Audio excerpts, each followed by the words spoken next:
Welcome back. We're in Orlando at the Potato Expo, reporting agriculture's business. I'm Cara Hart, along with two local growers. We have Lance Hapka from Minnesota, and we have Justin Dagen, also from Minnesota. Thanks, guys, for joining us. I think we're going to focus in some questions for Justin first. Justin, talk to us a little bit about what you're doing here at Expo this week. You know, the Expo is the place for potato people to be. Technical information, networking, all the exhibitors here with the newest technology. It's an incredible spot just to be able to learn and to make new friends. A lot of opportunities, though, to meet, and you mentioned meet with growers, but especially meet with growers, because you are on the National Potato Council. Correct. And you all are gearing up for your annual meeting tomorrow. Exactly, yes. What's on the agenda? What are you guys going to talk about? You know, National Potato Council is the grassroots legislative regulatory arm of the potato industry based in Washington, D.C., and we just keep tabs on everything that affects the potato industry from a federal standpoint. So trade issues, environmental issues, legislative issues, we address each of those, and we're kind of gearing up for the potato fly-in taking place the last week in February, when several hundred potato growers will converge on Washington, D.C. to share their concerns with legislators. Now, we've heard a lot about policy this week, and I know today we're going to hear a little bit more as we go into committee meetings for the council and obviously tomorrow's meeting. But some of the things that stuck out that producers have been talking a lot about are trade, the ELD discussion, and then immigration. Have you learned any updates this week on the ELD discussion? Because that transportation piece is huge right now. It is. It's affecting not only the Red River Valley, but all potato growing areas. In fact, the nation as a whole. There's a trucker shortage, and certainly the electronic requirements that have gone into effect are contributing, but we're not sure how much they're actually contributing.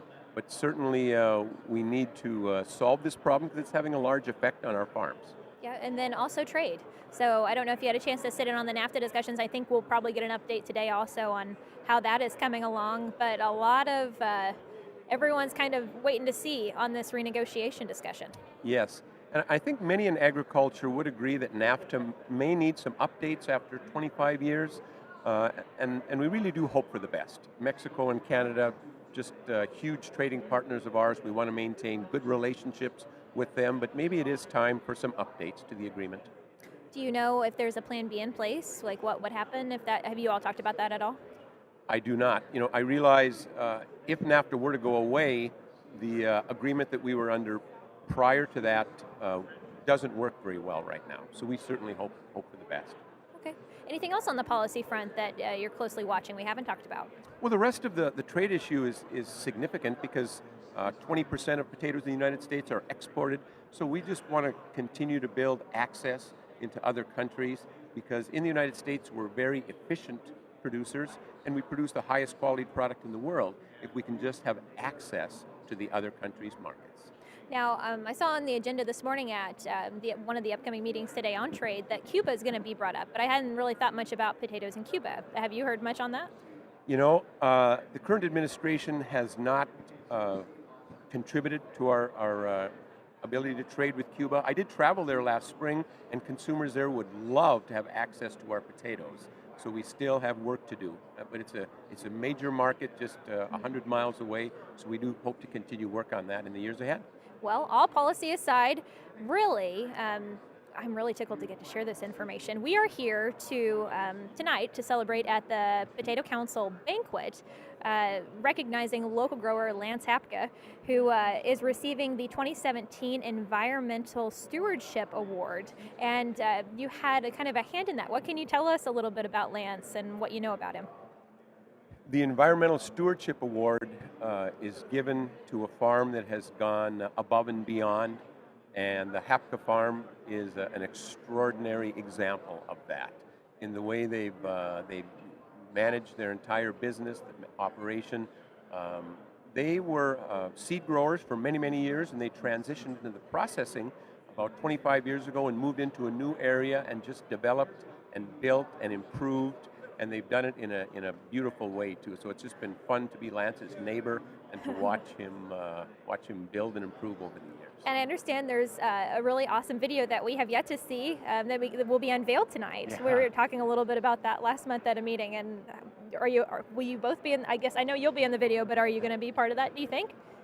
I look forward to seeing the video. I'm really looking forward to it. I know how much Lance and his family have contributed over the years, so I'm really looking forward to it. Oh, yeah. Thank you so much for joining us, Justin. You're I welcome. appreciate it. You're welcome. And Lance, I'm going to transition over to you. So I want you to tell us a little bit about your farming operation. What makes you guys, what are you incorporating on your farming operation for environmental help? Well, first of all, our farming operation is compiled of my dad and my sister. We farm together.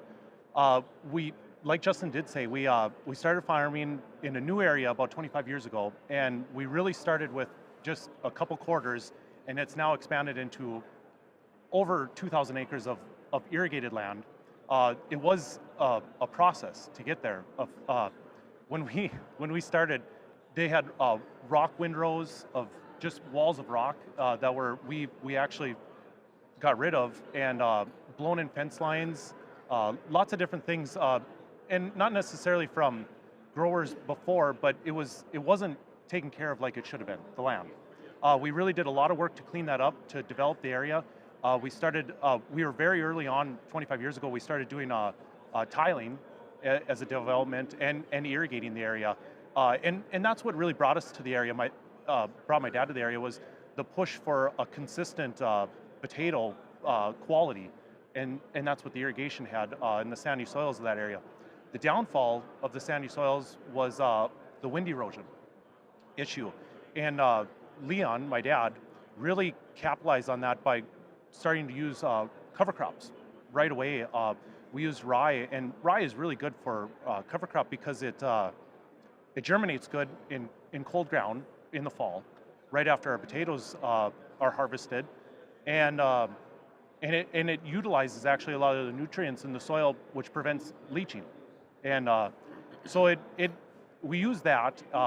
We incorporated that into a green manure program, and also we use high organic matter crops such as corn to soil build. And we also on our farm, one thing that over the years a big push has been to variable rate irrigate. Sure. And even 20 years ago, Leon started doing section control on the pivots, which is pretty impressive because when you're growing potatoes, they're very sensitive to waterlogged soils, and you have rot issues and different things. He initially back then started putting on valve controls on the sprinklers, and that really helps. So say the irrigator is walking over an area that doesn't need water, that section of the irrigator will shut off. Cool. And so that controls how much water it gets put on. And now even since then, it's been amazing because now there's a huge push towards variable rate irrigating, and we kind of already utilized that for 10, 15 years before that. So You were the trendsetters on that. well, now they perfected it. We maybe initiated some of that, but yeah, they sure do a lot better job now. But and we're incorporating that onto the farm too. So That's a lot. You've got a lot going on your operation, and when I think of Minnesota, I think Minnesota is pretty highly regulated. You farmers have to follow a lot of Right. regulations, Yep. and there's a lot on the forefront with that. And it seems like even with some of the best management practices they're recommending, you guys are already doing on your farming operation, which is great. well, we did. Yeah, it was interesting. We kind of do stay ahead of those programs, and it's not about what you can get offered. It's what we can do for the soil, basically, and that's how we've always took an approach to it.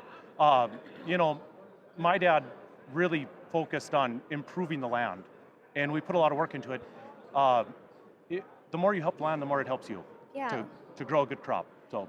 Lance, congratulations. Thank you you. so much for joining us. Again, Lance will be recognized this evening during the National Potato Council's banquet.